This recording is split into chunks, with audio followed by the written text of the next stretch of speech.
ونستعينه ونستغفره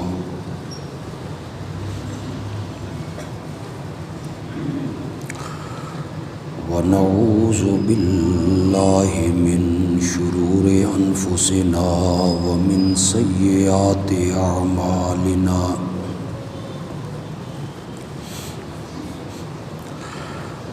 من يهده الله فلا مضل له ومن يضلل فلا هادي له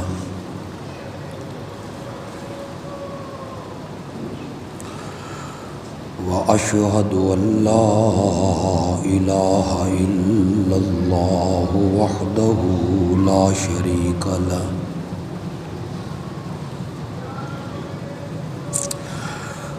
وأشهد أن محمدًا عبده ورسوله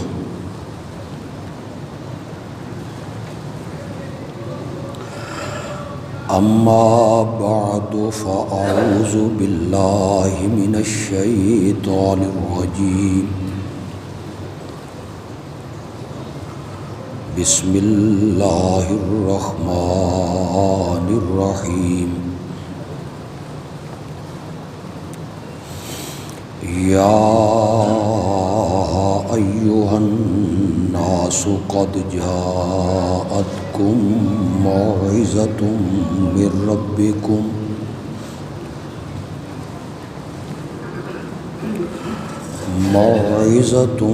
ربكم وشفاء لما في الصدور وهدى ورحمة للمؤمنين قل بفضل الله وبرحمته فبذلك فليفرحوا هو خير مما يجمعون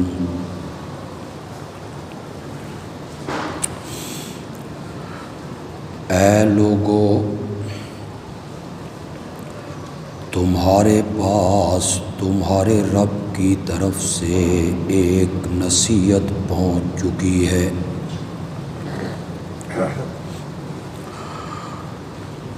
اور وہ ان بیماریوں کے لیے شفا ہے جو سینوں میں جنم لیتی ہیں، اور وہ نری ہدایت ہے، اور مومنوں کے لیے تو رحمت ہی رحمت ہے۔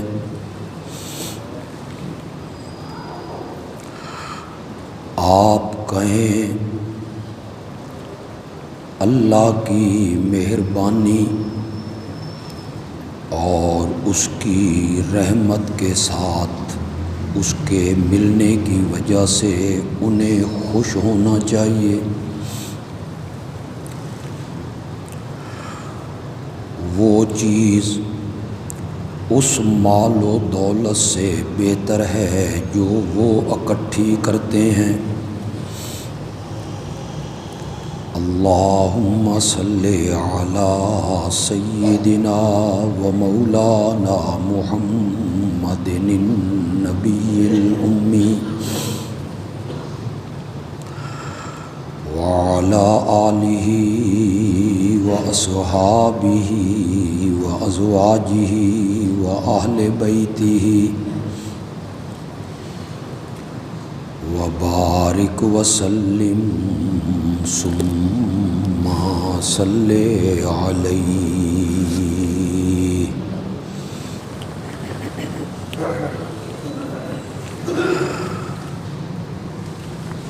ہمارے خطبات جمعہ کا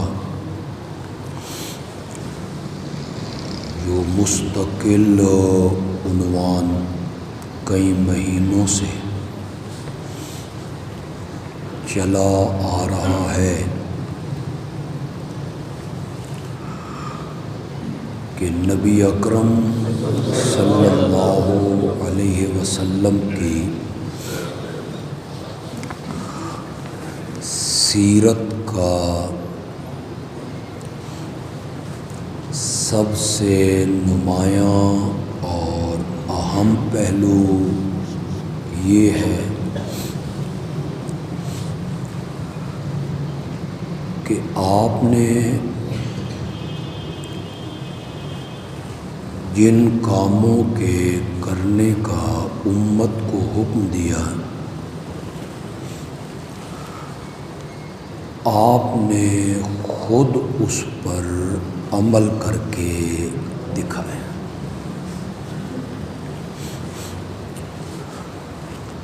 آج میں اس عنوان سے ہٹ کر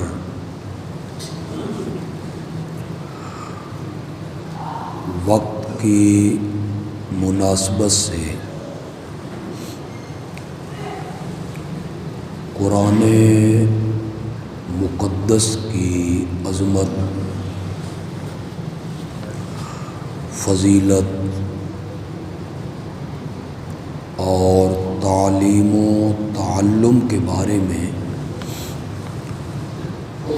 کچھ گفتگو کرنا چاہوں گا۔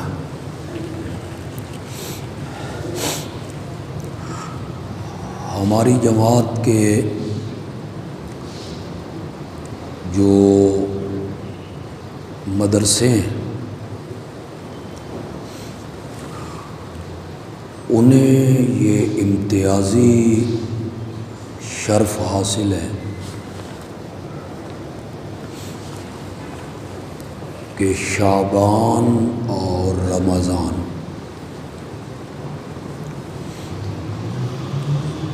ان 2 مہینوں میں ہمارے مدارس میں چھٹیاں ہو جاتی ہیں، نصاب مکمل ہو جاتا ہے، امتحان ہو جاتے ہیں۔ کل سے انشاءاللہ وفاق المدارس کے پیپر شروع ہو رہے ہیں، تو ان چھٹیوں سے فائدہ اٹھاتے ہوئے جو ہماری جماعت کے مدارس ہیں وہ 45-50 دنوں میں ترجمہ قرآن اور تفسیر قرآن کی ایک کلاس لگاتی،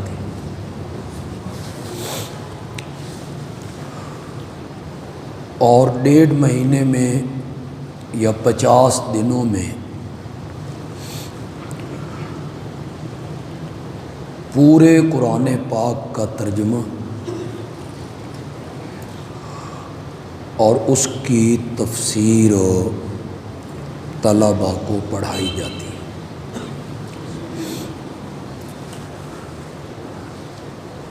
ارد گرد کے علاقوں سے لوگ اس میں شامل ہوتے ہیں،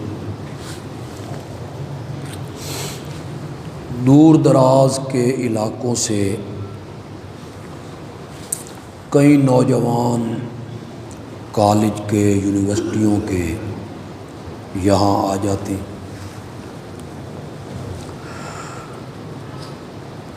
لیکن ہمارے اپنے شہر کے جو لوگ ہیں، عوام ہیں، ہمارے جماعتی ساتھی،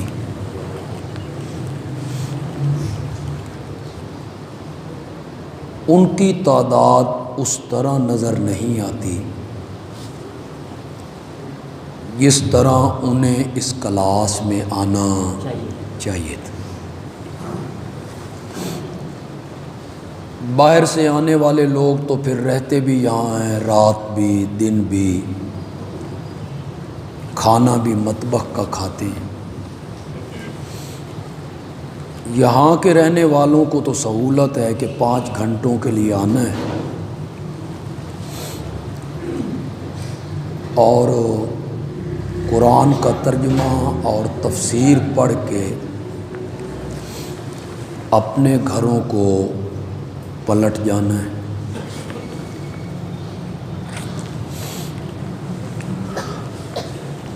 میں اکثر کہا کرتا ہوں کہ قرآن دنیا کی عظیم کتاب ہے۔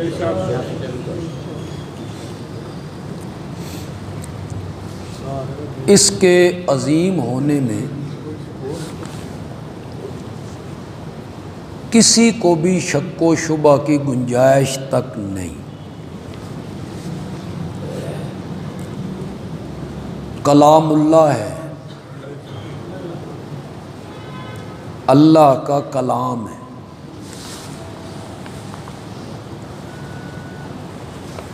متکلم اپنے کلام میں چھپا ہوا ہوتا ہے،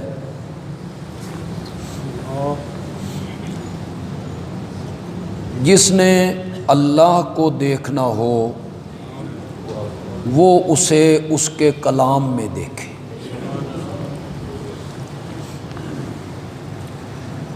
قرآن اس لحاظ سے عظیم کتاب ہے کہ میرے نبی اکرم صلی اللہ علیہ وسلم کے معجزات میں سے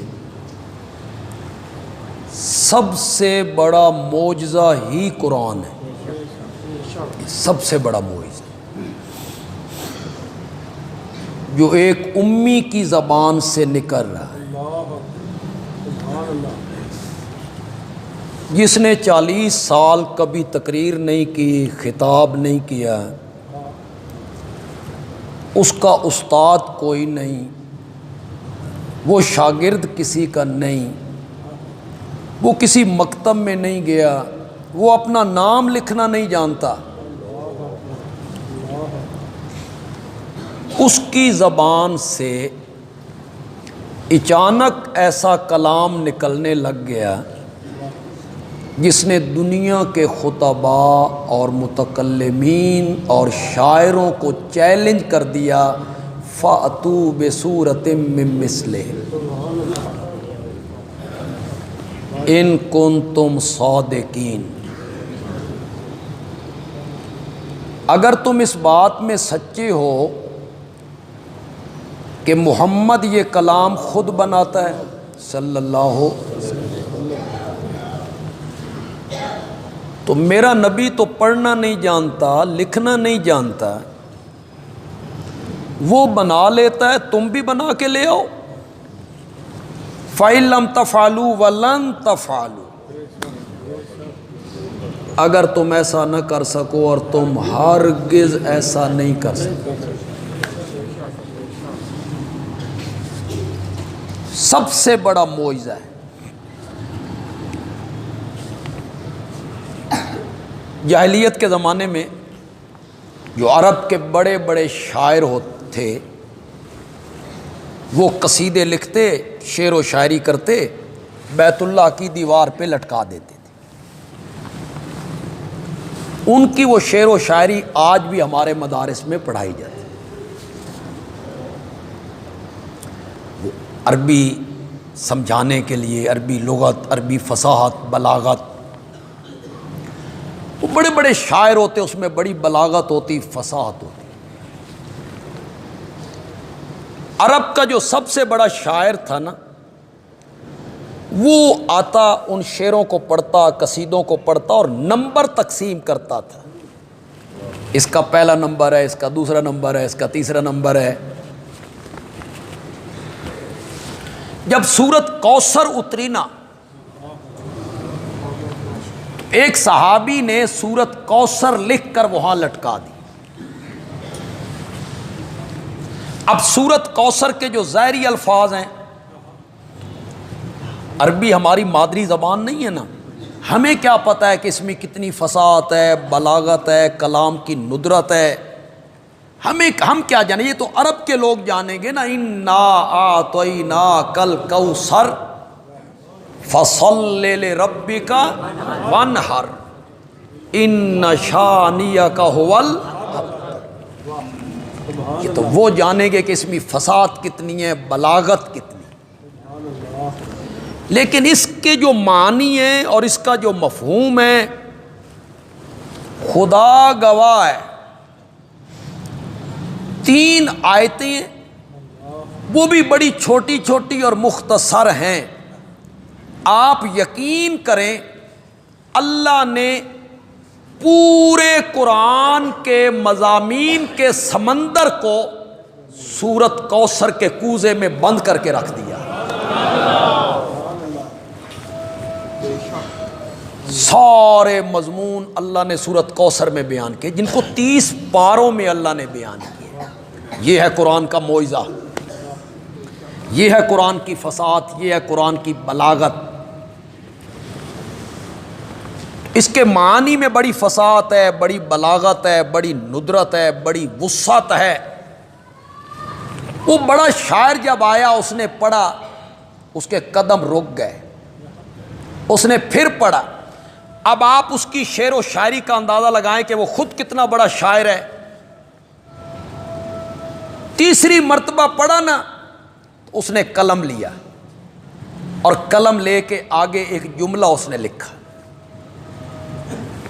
اس کا میں ترجمہ نہ کروں تو تب لطف آئے گا. بڑے آسان لفظ ہیں، آپ سمجھ جائیں گے. اِنَّا أَعْطَيْنَاكَ الْكَوْثَرَ فَصَلِّ لِرَبِّكَ وَانْحَرْ إِنَّ شَانِئَكَ هُوَ الْأَبْتَرُ. اس نے آگے لکھا وَاللَّهِ مَا هَذَا كَلَامُ الْبَشَرِ. مجھے کعبہ کے رب کی قسم ہے یہ کسی انسان کا کلام نہیں ہو سکتا. تو میرے نبی کے معجزات میں معراج والا معجزہ بھی تو ہے، معمولی ہے. چاند کا 2 ٹکڑے ہو جانا کوئی معمولی معجزہ ہے. لیکن سب سے بڑا معجزہ جو اللہ نے میرے نبی کو عطا کیا وہ قرآن کی شکل میں عطا کیا. یہ سب سے بڑا معجزہ ہے. اس کے میرے پاس بہت دلائل ہیں. اس کی فصاحت، بلاغت، ایک امی کی زبان سے ادا ہونا. نبیوں کو اللہ نے معجزے دیے ہیں. قرآن نے اس کا تذکرہ کیا. حضرت سلیمان کا تخت ہوا میں اڑتا تھا. حضرت داؤد کے ہاتھ میں لوہا موم ہوتا تھا. حضرت موسیٰ کی لاٹھی سانپ بنتی تھی. حضرت عیسیٰ مادر زاد نابیناؤں کو بینا کر دیتے تھے. یہ سب باذن اللہ. اللہ نے نبیوں کو ان کی صداقت کے لیے معجزے دیے. قرآن نے ان معجزوں کا ذکر کیا ہے، لیکن سب نبیوں کے معجزے عملی تھے. میرے آقا کا معجزہ علمی تھا، ان کے معجزے عملی تھے، اور میرے نبی کا معجزہ کیا تھا؟ علمی. اب آپ کہیں گے علم اور عمل میں کیا فرق ہے؟ تو میں کہوں گا علم اور عمل میں فرق یہ ہے کہ عمل موت کے ٹائم ختم ہو جاتا ہے. بندہ مر گیا، اس نے نماز نہیں پڑھنی، روزہ نہیں رکھنا، حج نہیں کرنی، زکوٰۃ نہیں دینی، عمل ختم. علم باقی رہتا ہے شاگردوں کی شکل میں. علم باقی رہتا ہے تصنیفات کی شکل میں. استاد چلا گیا، اس کے شاگرد باقی. وہ کوئی تحریر کر گیا، کوئی تفسیر لکھ گیا، حدیث کی کوئی تشریح لکھ گیا. وہ علم کیا ہے؟ علم موت سے ختم نہیں ہوتا، عمل موت سے ختم ہو جایا کرتا ہے. سب نبیوں کے معجزے عملی تھے. حضرت سلیمان کا تخت اب ہوا میں نہیں اڑتا، اڑتا تھا جب اڑتا تھا. حضرت سلیمان دنیا سے چلے گئے، معجزہ بھی چلا گیا.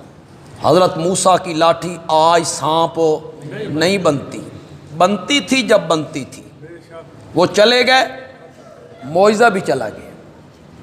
حضرت عیسیٰ آج مادر زاد نابیناؤں کو بینا نہیں کرتے.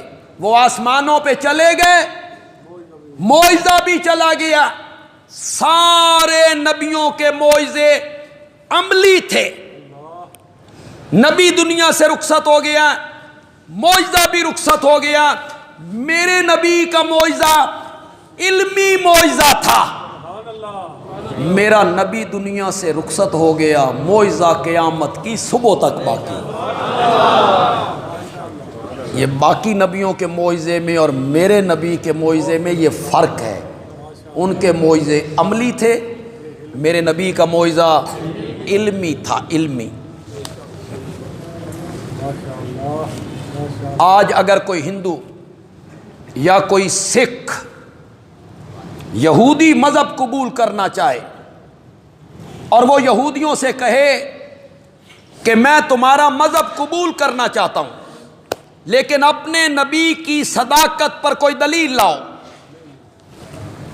یہودیوں کے پاس کوئی دلیل نہیں۔ جب حضرت موسیٰ دنیا میں تھے، لاٹھی سانپ بنتی تھی، سمندر راستے دیتے تھے، پتھروں سے چشمے جاری ہوتے تھے، بادل سائے کرتے تھے، من سلوہ نازل ہوا کرتے تھے، یہ سارے معجزے تھے۔ لیکن آج ان کی صداقت کو ثابت کرنے کے لیے یہودیوں کے پاس کوئی معجزہ نہیں۔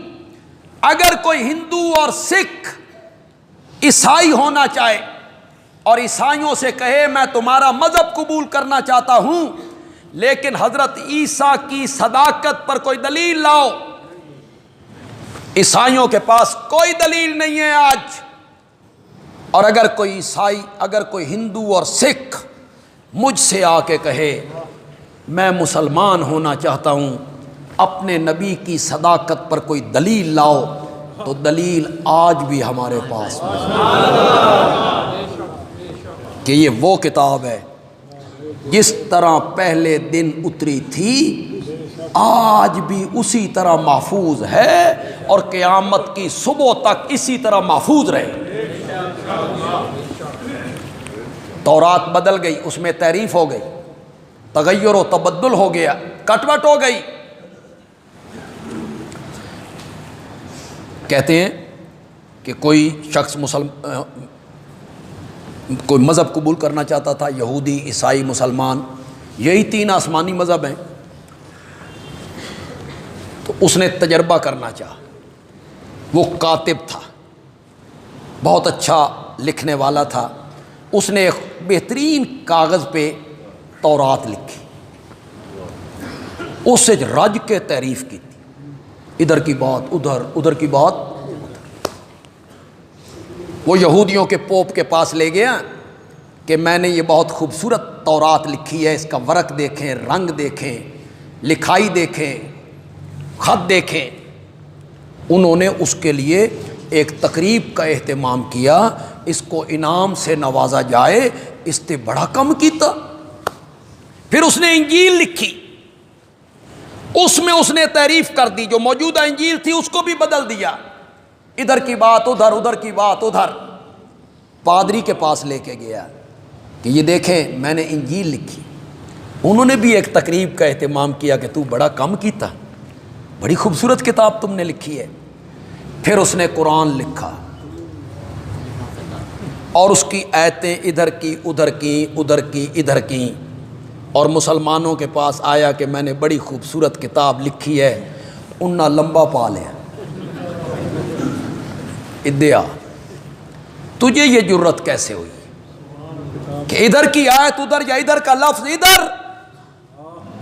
یہ قرآن کاغذوں میں بند نہیں ہے، مسلمانوں کے بچوں کے سینوں میں محفوظ ہے۔ تجھے یہ جرت کیسے ہوئی تعریف کرنے کی، اس کو بدلنے کی؟ اسے وہاں سے سمجھ آ گئی کہ یہی مذہب سچا مذہب ہے، جس کی کتاب آج تک اسی طرح محفوظ ہے۔ تو قرآن دنیا کی عظیم کتاب ہے، اس میں کوئی شک نہیں، لیکن جتنی یہ عظیم ہے آج ہمارے معاشرے میں اتنی ہی یہ مظلوم بھی، اس سے زیادہ مظلوم کتاب بھی کوئی نہیں۔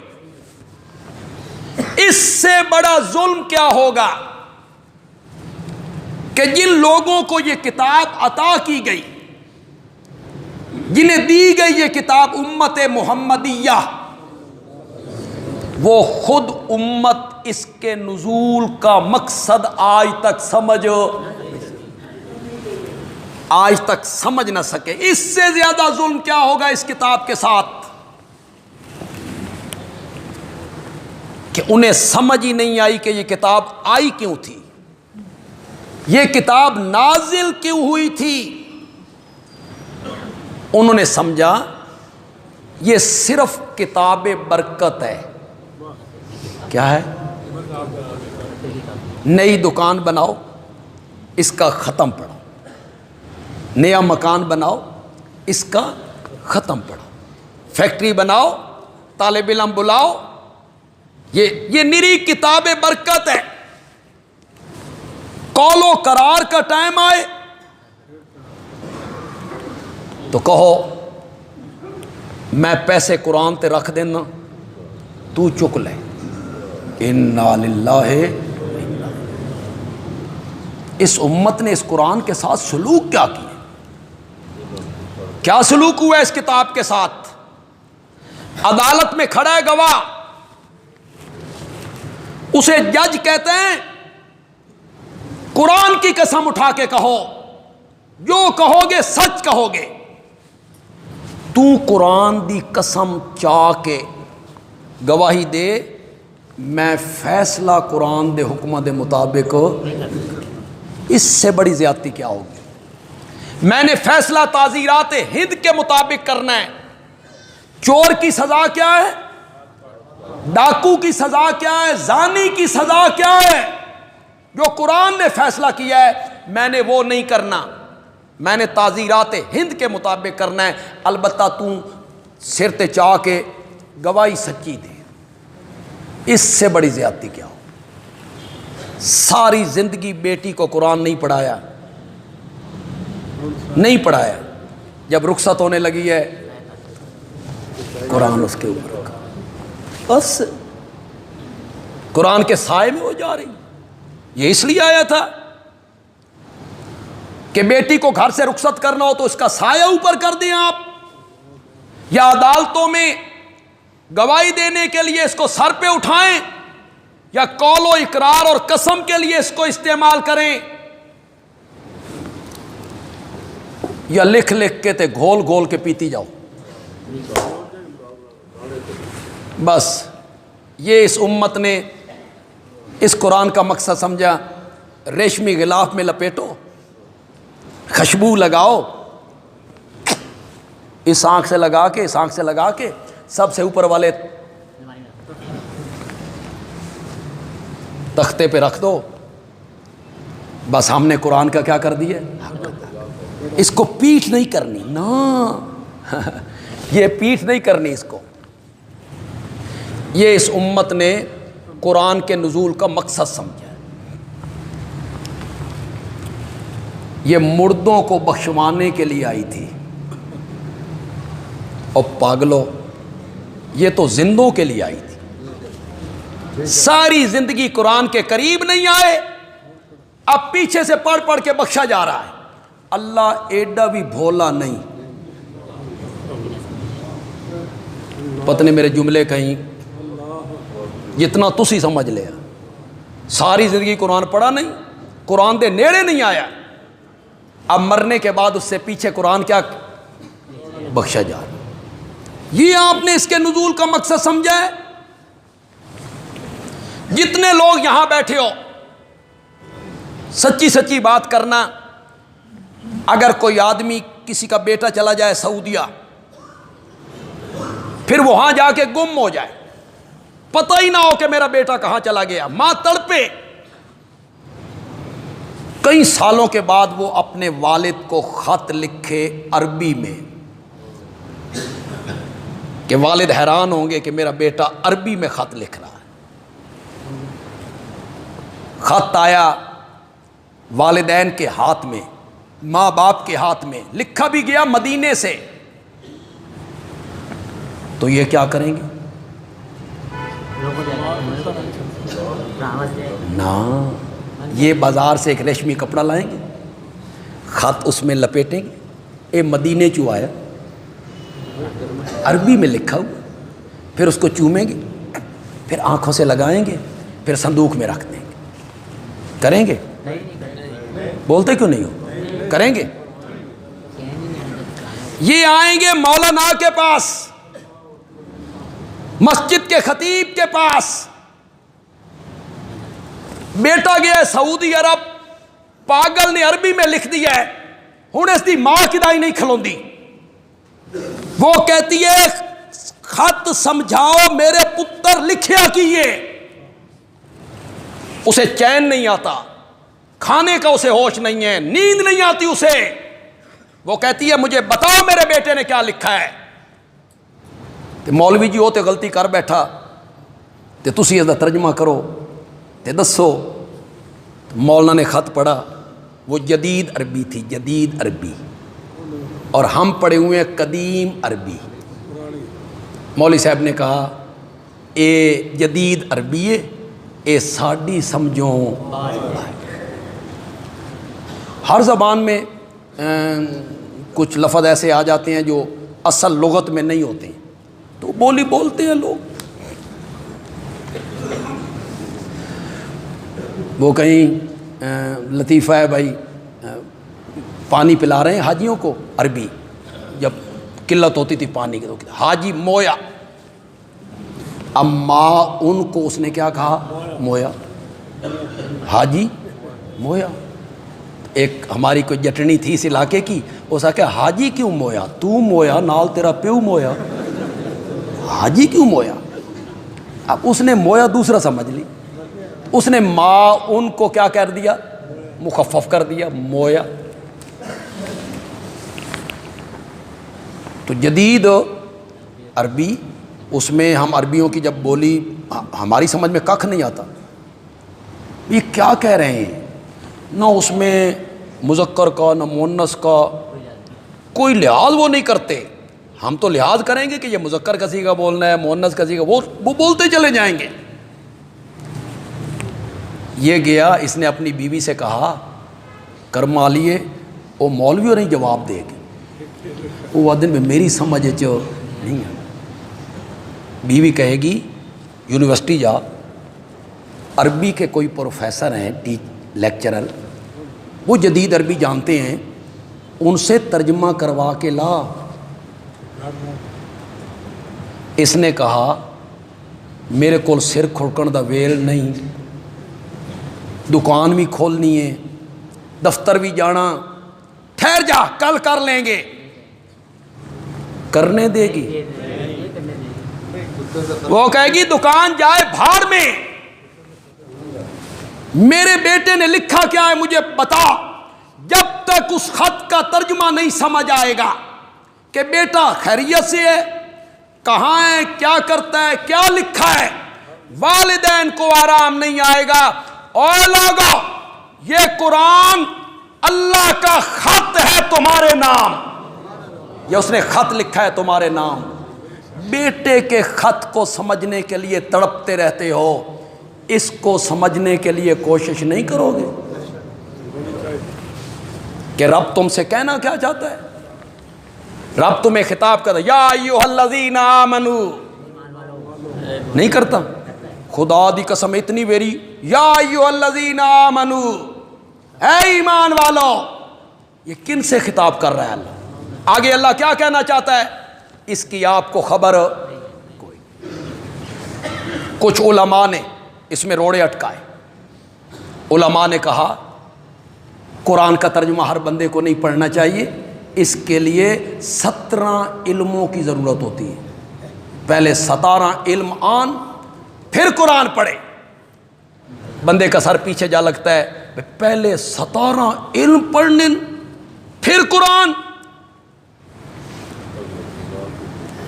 یہ بڑی مشکل کتاب ہے، ہر ایک کے پڑھنے کی بس کی بات نہیں، سمجھنے کے بس کی بات نہیں.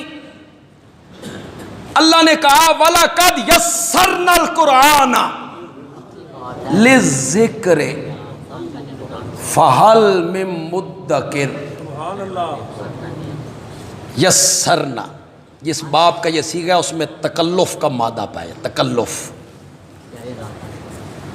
معنی کرتا ہوں، اللہ کہتے ہیں وَلَقَدْ، یسرنا القرآن، مجھ سے جتنا زور لگ سکتا تھا میں نے پورا زور لگا کے قرآن کو آسان کیا ہے، للذکر، نصیحت کے لیے، نصیحت کے لیے، فہل من مدکر، بس ہے کوئی جو تھوڑی سی توجہ کرے اور میں یہ نعمت اس کے سینے میں اتار دوں۔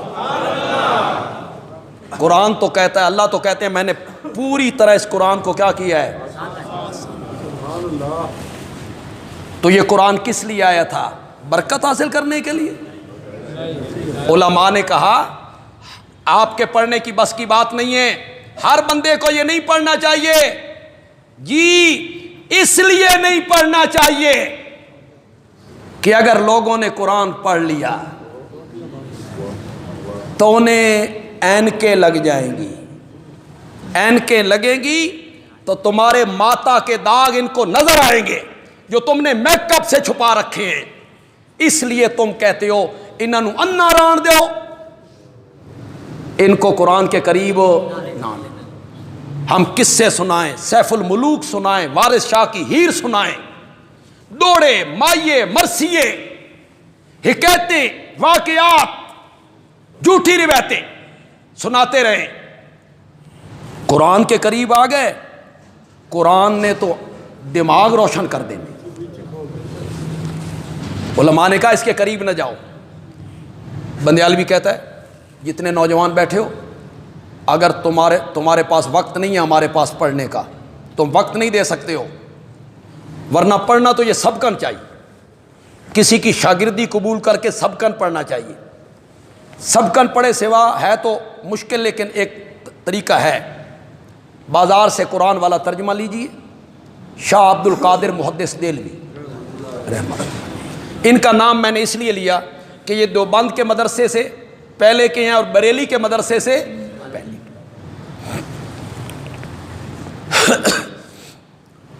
میں کچھ باتیں جو میرے کلپ وائرل ہوتے ہیں ان میں ایک میرا کلپ تھا جس میں نے کہا تھا دیوبندی بریلوی کسی مذہب کا نام نہیں ہے، یہ مذہب نہیں ہے، نجات کا دار و مدار دیوبندی ہونے پر اور بریلی ہونے پر نہیں ہے۔ تو میں نے وہاں ایک بات کہی تھی کہ اگر صرف دیوبندیوں نے جنت میں جانا ہے تو دارالعلوم دیوبند سے بننے سے پہلے جو لوگ گزر گئے وہ کہاں جائیں گے؟ اور آج بھی جو سعودی عرب میں ہیں، مصر میں ہیں، سارے علاقوں میں ہیں، وہ تو دیوبندی نہیں، نہ وہ بریلوی نے، تو وہ کہاں جائیں گے؟ یہ اسی طرح ہے جس طرح علی گڑھ کے پڑھے ہوئے کو علیگ کہہ دیتے ہیں، علیگ، یہ علی گڑھ کا پڑھا ہوا ہے، اور جامعہ ازہر کے پڑھے ہوئے کو ازہری، اور مظاہر العلوم کے پڑھے ہوئے کو مظاہری، تو جن کی نسبت دیوبند کے مدرسے کی طرف ہے وہ دیوبندی، اور جن کی نسبت بریلویوں مدرسوں کی طرف سے وہ اللہ خیر صلی اللہ۔ یہ مشرب ہے، مذہب نہیں ہے، نہ دیوبندی کوئی مذہب ہے نہ بریلوی کوئی مذہب ہے۔ اس پر جناب ہمارے شہر کے ایک اہل حدیث عالم ہیں، انہوں نے اس پر ایک کلپ چڑھایا اور انہوں نے کہا کہ بندیالوی صاحب مان گئے ہیں دیوبندی بریلوی کوئی مذہب نہیں، تو اسی انہوں نے دعوت دینے کہ اہل حدیث ہو جاؤ۔ واہ، میں نے یہ کہا کہ میرے پاس مذہب نہیں، ہم اہل سنت والجماعت ہیں، ہم اہل سنت والجماعت ہیں، اور امام اعظم امام حنیفہ کے مقلد ہیں۔ اور انہوں نے ایک عجیب بات کہی، انہوں نے کہا کہ نبی پاک کے زمانے میں جب حدیث بیان ہوتی تھی تو مسلک اہل حدیث تو اس وقت بھی تھا، مسلک اہل حدیث، لفظ سنے ذرا، مسلک تو ایک محدود ہے، مسلک اہل حدیث تو اس وقت بھی تھا۔ میں چونکہ اس کا جواب نہیں دینا چاہتا تھا، اس لیے نہیں دینا چاہتا کہ میرا تو مقصد تھا اختلاف کو ختم کیا جائے، وسیع نہ کیا جائے، تو پھر میرا کلپ ان کا کلپ، میرا کلپ ان کا کلپ، تو میں تھوڑا جا مصروف آدمی ہاں، تو میرے کو تو وقت کوئی نہیں اتنا کہ میں اسی چکر میں پڑا رہوں۔ میں نے کہا واہ، حدیث جب سے حدیث تھی اس وقت سے مسلک اہل حدیث تھا. کیا بات ہے جی، جب سے حدیث تھی اس وقت سے مسلک اہل حدیث تھا. میں نے کہا نبی پاک غار سے نبوت ملنے کے بعد اپنی بیوی حضرت خدیجہ کے پاس آئے اور آ کے کہا دسرونی زمبلونی، مجھے کمبل اڑا دو مجھے سردی لگی ہے. یہ پہلی حدیث ہے. ایک طرف نبی پاک ہے، ایک طرف خدیجہ ہے. انہاں دونوں وچوں کس دا مسلک اہل حدیث ہے جی؟ اللہ کے بندوں، کوئی عالموں والی بات کیا کرو، جاہلوں والی بات کرتے ہو. اچھا پھر فیصل آباد کے ایک بریلوی عالم ہیں، ایک کلپ انہاں چار دیتا. انہوں نے کہا جی سرگودا کے 2 عالم ہیں، ایک دیوبندی ہے ایک بریلوی ہے، میرا نام لیا، میری تھوڑی سی تحسین کی کہ جو کچھ بندیالوی صاحب نے کہا ہے وہ صحیح کہا ہے، اور دوسرے عالم نے جو کہا ہے اس نے ڈنڈی ماری، لیکن بندیالوی صاحب نے جو کچھ کہا ہے یہ صحیح کہا ہے. لیکن آگے اس نے کہا ہے کہ اگر دیوبند اور بریلی یہ مذہب نہیں ہے اور اس پر نجات کا دار و مدار نہیں ہے تو پھر ان سے پہلے جو علماء گزرے ہیں ان پر اتفاق کر لیں. مثلا شاہ عبد العزیز محدث دہلوی، ان کے مسلک کو دیکھ لیں. میں نے کہا واہ، میں نے کہا نجات کا دار و مدار دیوبندی بریلویت پہ نہیں ہے. آپ نے کہا شاہ عبد العزیز پہ اتفاق کر لیں. شاہ عبد العزیز پہ اتفاق کیوں کریں جب میرے نبی پاک نے خود بتایا ہے؟ آپ سے پوچھا گیا نجات پانے والا فرقہ کون سا ہوگا؟ آپ نے فرمایا ما انا علیہ واصحابی، جس راستے پہ میں چلا اور میرے صحابہ چلے. میرے نبی کا راستہ بھی قرآن والا تھا، صحابہ کا راستہ بھی قرآن والا تھا. تمہارے ہمارے درمیان جو اختلافی مسئلے ہیں وہ قرآن سے حل کر لیتے ہیں. شاہ عبد العزیز سے کیوں حل کر لیں؟ کسی عالم سے ہم کیوں حل کروائیں؟ قرآن سے حل کروانا چاہیے. تو یہ نوک جھوک چلتی رہتی ہے. مجھے آج کل بڑا ٹارگٹ کیا جا رہا ہے حضرت معاویہ کے مسئلے پر. میرے خلاف کتابیں لکھی جا رہی ہیں، پھر سوشل میڈیا پہ ٹارگٹ کیا جا رہا ہے، گالیاں دی جا رہی ہیں، اور میں نے بالکل جواب نہیں دیا، بالکل کسی کو جواب نہیں دیا. اللہ نے میری جگہ پہ 20 بندے ان کے مقابلے میں کھڑے کر دیے. وہ جواب دے رہے ہیں میری طرف سے، انگلینڈ سے، برطانیہ سے، وہاں سے منہ توڑ کے رکھ دیا انہوں نے. دیکھیں میں یہ کہنا چاہتا ہوں کہ قرآن صرف کتاب برکت نہیں، صرف کے لفظ پہ تھوڑا سا غور کرنا ہے. میں یہ نہیں کہتا ہوں کتاب برکت نہیں، یہ نہیں کہہ رہا ہوں، کتاب برکت ہے، صرف کتاب برکت نہیں. کتاب برکت بعد میں ہے، صحیفہ ہدایت پہلے ہے، اور ہدایت تب ملے گی جب اس کو سمجھ کے پڑھو گے. یا ایھا الذین آمنو کے ساتھ رب کیا کہنا چاہتا ہے؟ تو ہمارا دورہ تفسیر کا آغاز ہوگا انشاءاللہ 22 تاریخ کو، 22 مارچ انشاءاللہ، 22 مارچ صبح 8 بجے. یہاں جو نوجوان آئے ہو، کالج کے، یونیورسٹیوں کے، سکولوں کے بچے ہیں، سکول تے تواڈے اونج بند نے، کرونا آ رہا ہے، تو آؤ ادھر اس فارغ وقت سے فائدہ حاصل کرو اور اللہ کا قرآن ترجمے اور تفسیر کے ساتھ پڑھ لو. اس سے بڑی سعادت کوئی نہیں. اس کی سند بھی باقاعدہ جاری ہوگی، آپ کو سند بھی اس کی جاری کی جائے گی. آپ کے پاس سند ہوگی کہ میں نے قرآن کا ترجمہ پڑھا ہے اور میں نے قرآن کی تفسیر پڑھی. جو نوجوان ہیں، تاجر لوگ بھی وقت نکالیں وقت، ایسا وقت طے کر لیں اپنے کلیگ کے ساتھ، ساتھی کے ساتھ، کہ اتنے ٹائم میں بھائی 5 گھنٹے، یہ ٹائم ہوگا صبح 7:30 سے 1 بجے تک، 12:30 1 بجے تک، زور سے پہلے فارغ ہو جائیں گے انشاءاللہ. بس 5 ساڑھے 5 گھنٹے روزانہ کے آپ نے دینے، اور صرف 45 دن ہیں. 45 دنوں میں اگر اللہ کے قرآن کے ساتھ تعلق قائم ہو جائے. چلو میں آپ کو ایک حدیث سناتا ہوں، شاید کسی کے دل میں امنگ پیدا ہو جائے. یار حضرت ابو ہریرہ رضی اللہ تعالی عنہ۔ سب سے زیادہ حدیثیں وہ روایت کرتے ہیں میرے نبی سے۔ فرماتے اس کی ایک وجہ یہ تھی کہ آپ نے مجھے دعا دی تھی، اور ایک وجہ یہ تھی کہ صفہ کے جو لوگ تھے نا، وہ کچھ کھانے پینے تجارت کے لیے کبھی باہر چلے جاتے تھے، اور میں ہر وقت خدمت محمد مصطفیٰ میں پڑا رہتا تھا صلی اللہ۔ میں کہتا تھا میں بازار چلا جاؤں، پیچھے آپ کوئی موتی رولیں، سننے سے رہ نہ جائے۔ بعض اوقات میں بھوک کی وجہ سے بے ہوش ہو جاتا،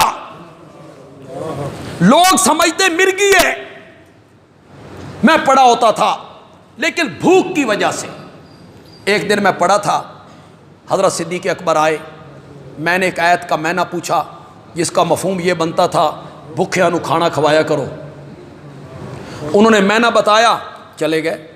حضرت عمر آئے، میں نے آیت کا معنی پوچھا، انہوں نے معنی بتایا، چلے گئے۔ آقا نامدار آ گئے صلی اللہ علیہ وسلم، میں نے آیت کا معنی پوچھا، آپ مسکرائے، فرمایا اللہ کا جون لگدا بھوک لگی ہے، چل میرے نال۔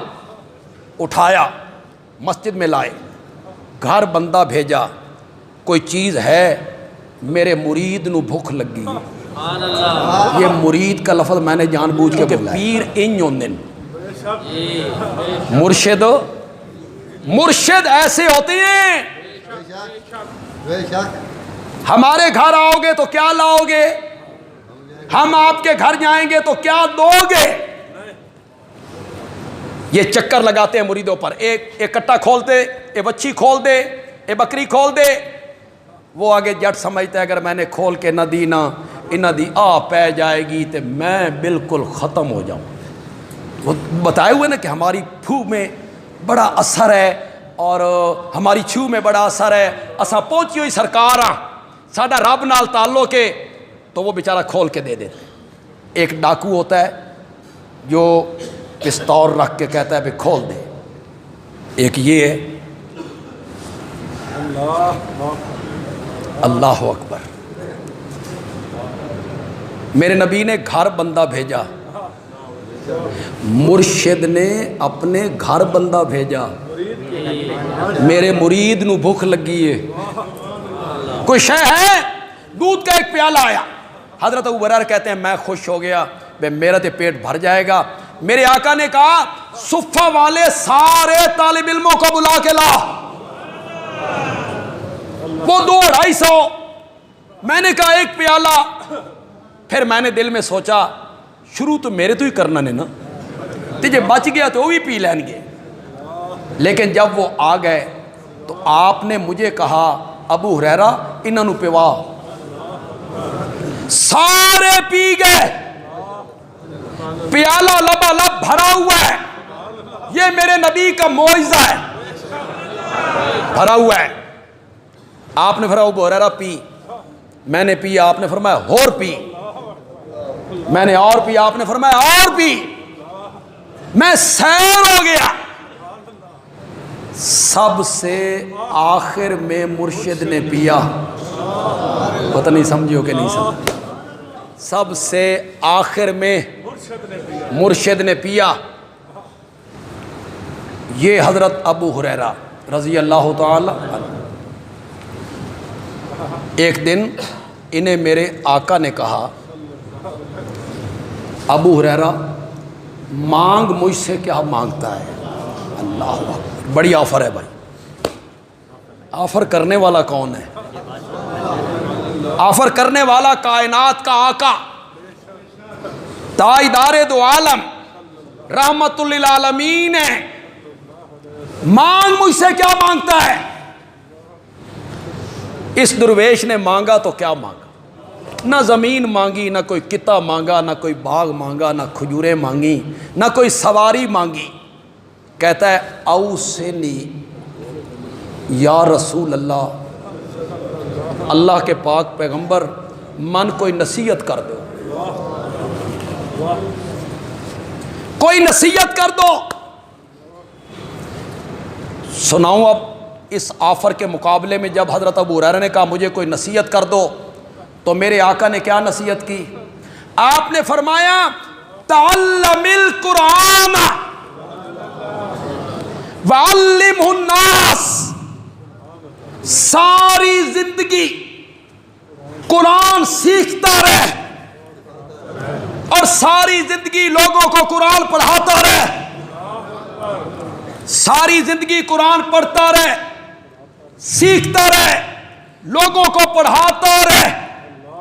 اگلے جملے سنو، اس کے بعد شاید آپ کے دلوں میں کوئی امنگ جاگ اٹھے کہ ہم بھی اس کلاس میں حصہ لیں اور قرآن پڑھیں۔ فرمایا ابو ہریرہ اگر قرآن پڑھتے پڑھاتے تیری موت واقع ہو گئی تو دفن کے دن سے لے کر قیامت کی صبح تک ہر روز 70,000 فرشتے تیری قبر پر رب کی رحمت اور مغفرت لے کر اترتے رہیں گے، اترتے رہیں گے۔ 70,000 فرشتے، 70,000 فرشتے، اگر اس واقع تیری موت واقعہ ہو گئی۔ ایک اور روایت میں آیا اگر علم حاصل کرتے ہوئے موت واقعہ ہو جائے تو اللہ اس بندے کو شہیدوں میں کھڑا کر دے۔ پھر جب علم حاصل، اس سے بڑا علم کیا ہے؟ دین کا علم، قرآن کے علم سے بڑھ کر کیا ہو سکتا ہے؟ سب سے بڑا علم قرآن کا ہے۔ کیا کہا؟ خیرکم، پڑھو جن کو یاد ہے پڑھو، لکھی تو سکولوں ہوتے ہوں دی جتھے قرآن دے نیڑے تسی نہیں جاندے۔ خیرکم من تعلم القرآن وعلمہ۔ اللہ اکبر، کوئی اس کی تہ میں تو اترے یار، اور خدا کے لیے اس کے تہ میں اترے۔ کہنے والا کون ہے؟ ہمیں کسی سے اعزاز لینے کی کیا ضرورت ہے؟ ہمیں کسی سے سند لینے کی کیا ضرورت ہے؟ ہمیں کوئی حقیر جانتا ہے تو جانے، ہمیں کیا ہے؟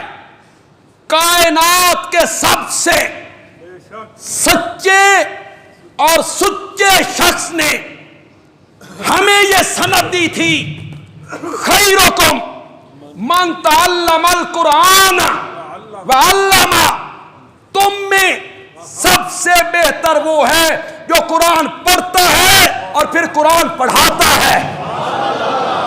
میرے آقا نے مجھے سند دی ہے۔ اور یہاں آپ نے توجہ کی، پڑھنے والوں کا ذکر پہلے کیا، حالانکہ استاد کا ذکر پہلے کرنا چاہیے تھا نا، یہاں طالب علموں کا ذکر پہلے کیا۔ خیرکم من تعلم القرآن وعلمہ، جو تم میں سے قرآن پڑھے، علم حاصل کرے، جو تم میں سے قرآن پڑھتا ہے اور قرآن پڑھاتا ہے، خیرکم، تم میں بہتر وہی۔ تو آپ اپنا ذہن بنائیں، نوجوان اپنا ذہن بنائیں، قرآن سے اپنی نظریں گزاریں تو صحیح یار۔ ایک ایک آیت سے آپ گزریں گے، ایک ایک حصے سے آپ گزریں گے، اس کا ترجمہ آپ دیکھیں گے، اس کی تفسیر آپ پڑھیں گے۔ اس میں خواتین کے لیے بھی انتظام ہوگا، مستورات کے لیے بھی۔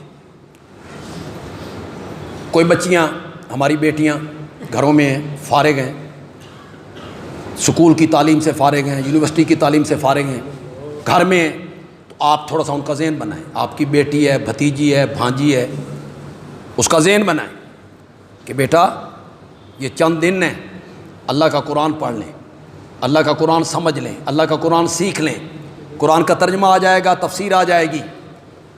دیکھو کچھ بھی حاصل نہ ہوا نا، کچھ بھی سمجھ نہ آئی نا، انشاءاللہ وہ بیٹی توحید میں پختہ ہو جائے گی انشاءاللہ۔ اور یہ بھی بڑی نعمت ہے، یہ بھی بڑی نعمت ہے، وہ شرک کی سمجھ آ جائے اور پختہ مواعظ بن جائے، تو آپ اپنی بیٹیاں، بہنیں، بھانجیاں، بھتیجیاں، ان کا بھی ذرا ذہن بنائیں گے۔ جو نوجوان ہیں ان کو میں کہہ رہا ہوں، جو بڑی عمر کے لوگ ہیں، کچھ لوگ ریٹائرمنٹ کی زندگی گزار رہے ہوتے ہیں، وہ ریٹائر ہو چکے ہیں اپنے سرکاری کام سے، تو وہ گھر میں رہتے ہیں، تو ان کے لیے تو بڑا نادر موقع ہے کہ چلے آئیں، کچھ وقت گھر سے باہر گزاریں، کچھ گھر والوں بھی سکون ہوئے، وہ بھی تنگ ہونے نے نہ کلوں، آئیں ہمارے پاس وقت گزاریں، قرآن پاک کا نسخہ بھی ہم دیں گے، لکھنے فوائد لکھنے کے لگا جو سامان ہے وہ بھی ہم دیں گے انشاءاللہ، اور آخر میں آپ کو سند بھی جاری ہوگی اس بات کی کہ انہوں نے ترجمہ اور تفسیر قرآن کی ہمارے جامعہ میں پڑھی تھی۔ تو آپ لوگ میں عہد تو نہیں آپ کو پتہ ہے میں اس کا قائل نہیں ہوں، عہد لینے کا، وعدہ لینے کا، اقرار لینے کا میں قائل نہیں ہوں، کہ میں گناہ گار ہوں گا، آپ بھی گناہ گار ہو جائیں گے۔ مسجد میں بیٹھ کے آپ وعدہ کریں گے، میں آپ کہوں نا ہاتھ کھڑے کرو جی تو سارے ہاتھ کھڑے کر دیں گے، نہ میں بالکل نہیں کہوں گا، نہ میں زبانی آپ سے وعدہ لینا چاہتا ہوں۔ وعدہ وہی بندہ اپنے دل میں کرے، اور کرے بھی اس ہستی سے جو دلوں کے راز بہتر جانتا ہے، دلوں کے راز بہتر جانتا، اس سے وعدہ کرنا ہے کہ میں نے خود پڑھنا ہے، اپنے بیٹے کو، بھتیجے کو، یا کسی کو میں نے تیار کرنا ہے، تو یہ 22 تاریخ کو صبح 8 بجے۔ خواتین جو ہیں وہ 22 تاریخ کو نہ آئیں، وہ اپنا داخلہ 27 تاریخ کو کروائیں، کیونکہ یہاں مسجد میں وفاق کا پیپر ہوں گے، تو خواتین کے لیے چونکہ یہاں انتظام ہے تو ہم دورہ تفسیر سامنے مدرسے میں شروع کر لیں گے دو دنوں کے لیے۔ وہ ابتدائی کچھ باتیں ہوتی ہیں جو ہم پڑھا دیتے ہیں، تو خواتین جو ہیں وہ 27 تاریخ کو اس میں اگلے ہفتے صبح آ کے اس کلاس میں وہ شامل ہو جائیں۔ درس قرآن